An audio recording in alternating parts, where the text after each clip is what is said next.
From Joker's relentless chaos to Iron Giant's controversial turn, Warner Brothers villains span every extreme.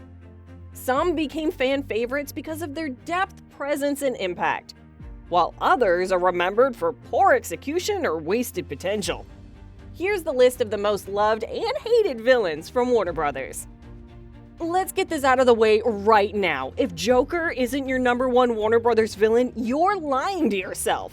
Or you just haven't watched the animated stuff properly. Greetings from Gotham City, and welcome to the first annual Christmas with the Joker. Batman knows Joker's moves. He studied him.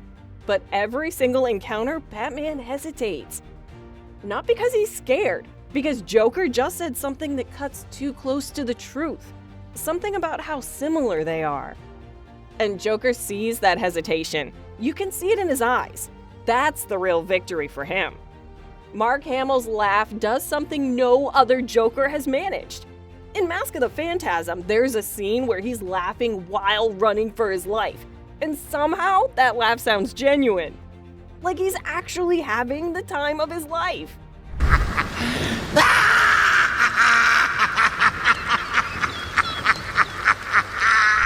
This Joker became the standard for Warner Brothers villains, and that's exactly why fans still quote his lines 20 years later. The Iron Giant breaks your heart, and not in the way the filmmakers intended. Hogarth teaches the giant about souls. He saves a deer, protects people, and slowly becomes more than just metal and circuits. Rock. Good.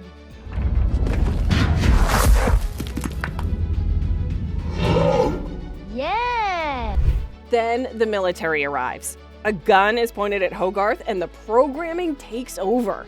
He begins destroying the same town where he learned to care. This is what makes the scene so devastating.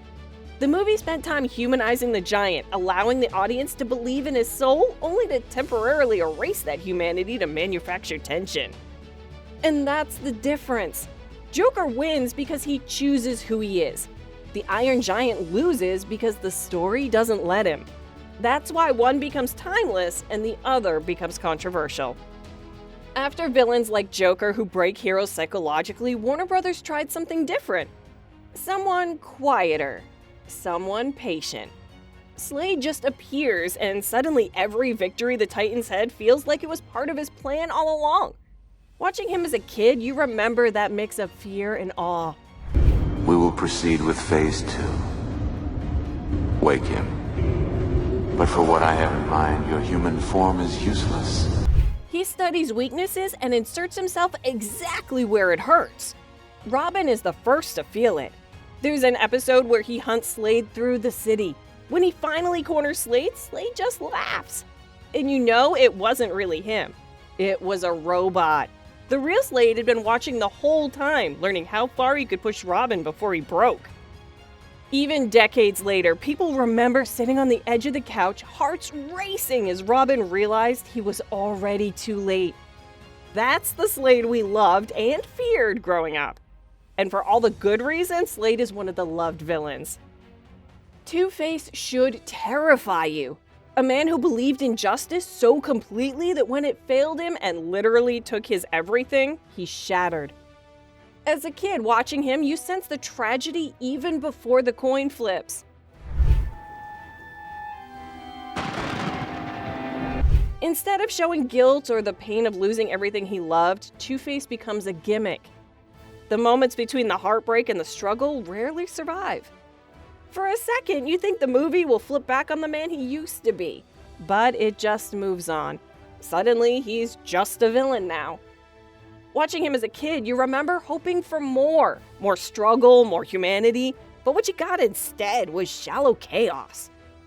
And that's why he lands high on the hated list, because you can feel the potential and it still hurts knowing it was never fully realized.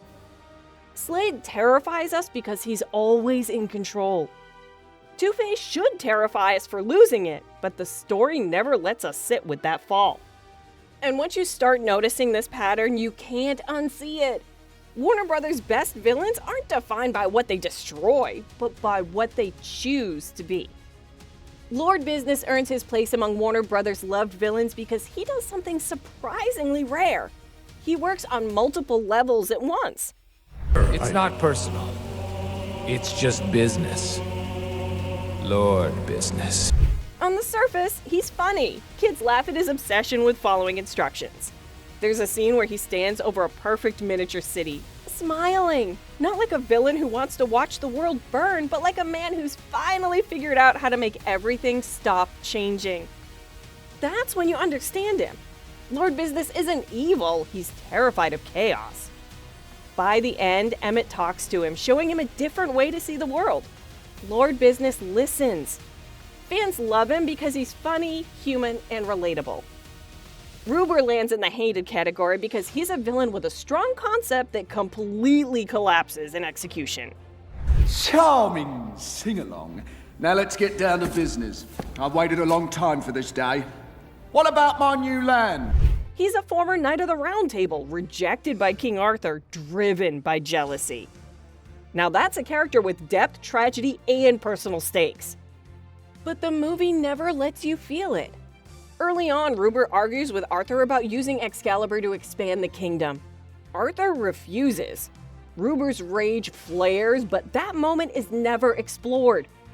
Instead, the film jumps straight to cartoonish villainy. His anger and desire for power feel dictated by the plot, not earned. The internal struggle, the moral tension, the tragedy of a knight-turned-monster, all of it is skipped. That lack of emotional grounding makes Ruber easy to hate, leaving audiences aware of what could have been but never delivered. Lord Business works because we understand his fear. Ruber fails because his fear is introduced and then forgotten. Jerry and Spike represent pure Warner Brothers chaos in its beloved form. Jerry is tiny. He got no strength but plenty of brain. Every episode shows it.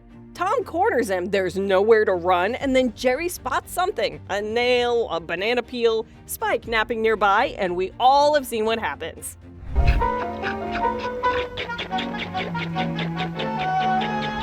And Spike, despite his size, is constantly manipulated into becoming an obstacle rather than a threat.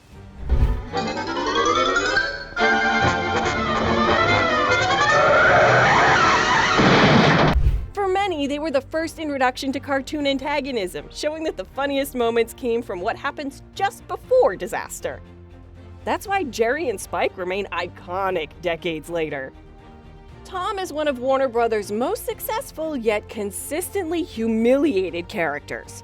He has the tools and usually a plan, but every time his overconfidence and impatience undo him.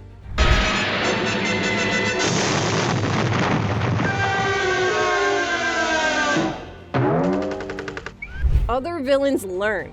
Tom repeats the same mistake louder, faster, and with more TNT. Every episode proves it.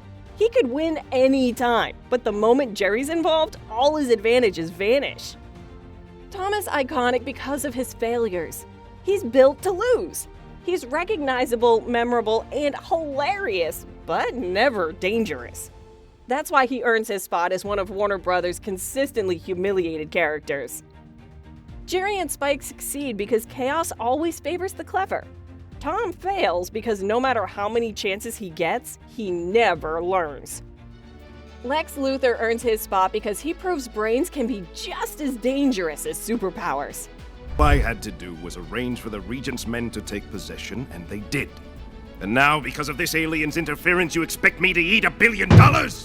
His power comes from preparation, influence, and a belief that humanity shouldn't rely on anyone, even Superman, to solve its problems. Watching the animated series as a kid, you felt it immediately. Every time Superman saves the city, Lex sees humans giving up, waiting for a god to do the work. That is what makes him so different from other villains. Luthor builds weapons to challenge humanity, to prove humans can be their own heroes. Watching him operate in these shows, you understand why he's not just a villain. You remember a human capable of standing against a perceived god. That is why Lex Luthor remains loved decades later. The villains we love aren't the loudest or the strongest. They're the ones who change and force us to change with them. The hated ones? They never get the chance. Don't forget to subscribe for more battles, rankings, and chaos from DC, LEGO, Looney Tunes, and beyond.